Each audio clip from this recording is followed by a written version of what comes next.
Hello friends, welcome to my YouTube channel Ganesh Gurukul official पर। तो आप सभी का स्वागत है हमारे यूट्यूब चैनल में।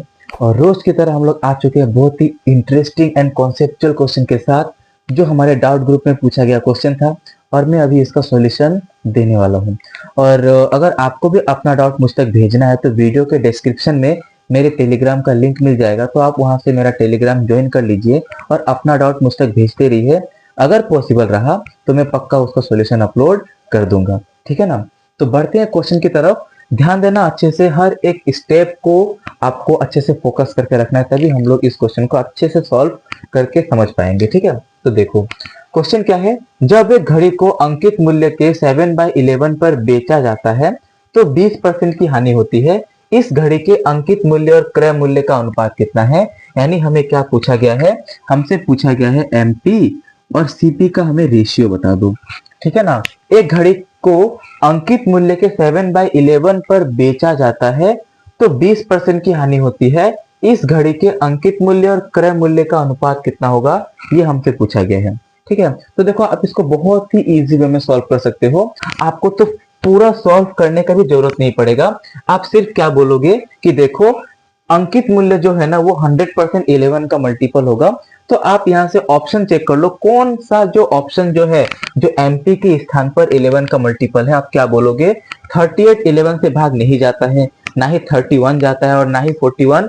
तो सिर्फ एक ही ऑप्शन है, ऑप्शन नंबर डी, जो 11 का मल्टीपल है। तो हम लोग का ऑप्शन नंबर डी एकदम करेक्ट आंसर हो जाएगा। तो आप सीधा यहाँ पर मल्टीपल से भी अपना आंसर दे सकते थे, लेकिन हम लोग को इसका आंसर मल्टीपल से नहीं, इसका आंसर हमें पूरा सॉल्यूशन करना है और उसका हमें पूरा फुल मेथड सीखना है। तो इसीलिए आप लोग पूरा स्टेप बाय स्टेप बोर्ड पर फोकस बनाए रखना। क्या बोला गया है, हर एक लाइन को तोड़ो। जब एक घड़ी को अंकित मूल्य के 7/11 पर बेचा जाता है, यानी उसका जो सेलिंग प्राइस कैसा है, क्या बोला गया है, जब एक घड़ी को अंकित मूल्य के 7/11 पर बेचा जाता है, यानी एसपी क्या है। अगर हम लोग अंकित मूल्य का 7/11 पर बेचते हैं तो मुझे क्या मिल जाता है, एसपी मिल जाता है। ऐसा इन्होंने कहा है कि जब एक घड़ी को अंकित मूल्य के 7/11 पर बेचा जाता है, यानी एसपी क्या है, एमपी का 7/11 है।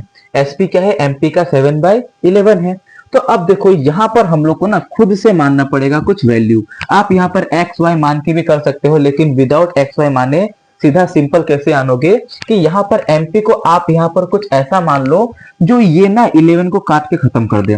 तो आप यहाँ पर एमपी सिर्फ 11 को भी मान सकते हो, या फिर 11 के जो मल्टीपल्स होते हैं 22, 44, 33, ये भी मान सकते हो। ये सब आपको ऊपर डिपेंड करता है, ठीक है ना। तो मैं यहाँ पर क्या चाहता हूँ कि चलो लेट मान लेते हैं जल्दी सॉल्व करने के लिए कि एमपी कितना है। एमपी हम लोग का 11 है। हमने ऐसे मान लिया कि चलो एमपी कितना है, 11 है।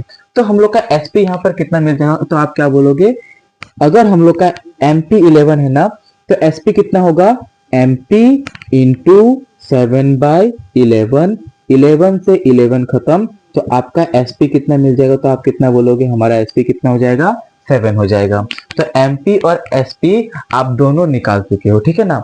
अब उसके बाद जाके नेक्स्ट आप क्या करोगे कि देखो आपको तो एमपी और सीपी पूछा गया है, तो सिंपल यहाँ पर एमपी और हमें सीपी पूछा गया है ना, हम लोग क्या बोलेंगे, एमपी तो हमारे पास है, एमपी कितना है 11, तो एमपी का नीचे तो 11 लिख दो। लेकिन सीपी क्या हमारे पास है, तो आप बोलोगे नहीं। तो देखो सीपी हम लोग कैसे निकालेंगे, तो ध्यान देना अच्छे से। हम लोग ना प्रॉफिट लॉस में बहुत ही अच्छे से एक बात सीखते हैं कि अगर हम लोग को एसपी और प्रॉफिट या लॉस दे दे तो हम लोग कैसे सीपी निकाल सकते हैं, ठीक है ना। तो सिंपल आप क्या बोलोगे कि हमारे पास क्या है, हमारे पास एसपी कितना है, 7 है, ओके। और यहाँ पर 20% की क्या हो रही है, हानि हो रही है, यानी हम लोग के पास लॉस भी दे दिया गया है। लॉस कितना दे दिया गया है, 20%।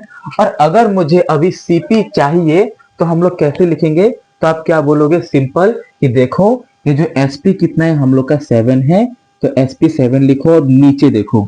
याद रखना हमेशा कि सीपी और एसपी में, देखो सीपी और एमपी में पहले ये वाला स्ट्रक्चर मैंने बहुत सी मतलब वीडियोस में बता रखा है कि सीपी, एमपी और एसपी, बस ऐसे याद रखो कि सीपी और एसपी में प्रॉफिट या लॉस होता है, एमपी या एसपी में डिस्काउंट होता है, ठीक है, और कभी कभी सीपी और एमपी में कभी कभी प्रॉफिट या लॉस हो जाता है, ठीक है ना।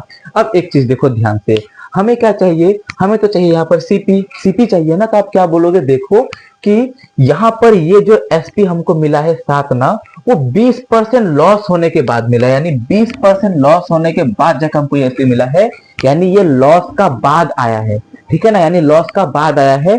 तो 100 में से 20 माइनस करो, ठीक है ना, यानी 20% लॉस होने के बाद मिला है, तो 100 में से 20 माइनस करो, कितना होता है, यानी ये 80 का मान है। हमें क्या चाहिए, हमें तो चाहिए, हमें 100 का मान चाहिए, तो ये हमको क्या मिल जाएगा, ये हमको मिल जाएगा सीपी, ये हमको क्या मिल जाएगा, सीपी मिल जाएगा। बहुत ही सिंपल वे में आपको सीपी मिल जाएगा। क्या बोलोगे, जो एसपी है 7 वो 20% लॉस के बाद आया है, यानी 100 में से 20 माइनस करो, यानी ये 80 का मान है। हमें किसका मान चाहिए, सीपी, यानी हमें 100 का मान चाहिए। क्लियर। अब बस आराम से एमपी हम लोग का 11 रहने दो। अब सीपी की जगह में ना इसको बैठा दो, 7 नीचे 80 और इंटू यहाँ पर 100 बैठा दो। बस अब आराम से इसको सॉल्व कर लो, आपका आंसर आ जाएगा। कैसे सॉल्व करेंगे, काट लो इसको, 20 चौके 80, 20 पाँचे 100। अब ये 4 नीचे में है, ये यहाँ के गुना हो जाएगा, तो 11 चौके कितना हो जाएगा, 44, और रेशियो 7 पाँचे कितना हो जाएगा, 35, यानी 44 ratio 35 is our correct answer, option number D, जो मैंने आपको पहले ही बता दिया था, ठीक है ना। तो ये ऐसे हम लोग इसका बहुत ही सिंपल वे में अपना आंसर दे सकते थे, कोई दिक्कत की बात नहीं थी, ठीक है। अब आप बोलोगे क्या इसको हमेशा 11 मानना ही जरूरी है एमपी को, तो मैं बोलूंगा नहीं, आप एमपी को 22 भी मान सकते हो। मतलब बस ये ना 11 को ये काट के खत्म कर दे, यानी 11 का टेबल में ये होना चाहिए, बस वही हमको एमपी मानना है। आप इसमें 33 मान लो, 44 मान लो, 121 मान लो, सब आपका ऊपर है, आप जो भी मानो, और ऐसे इस प्रोसेस से सॉल्व करो, आपका आंसर 110% आ जाएगा, ठीक है। तो ऐसे ही इंटरेस्टिंग एंड कॉन्सेप्चुअल क्वेश्चन के साथ हम लोग आते रहेंगे। तब तक के लिए बाय बाय, थैंक यू।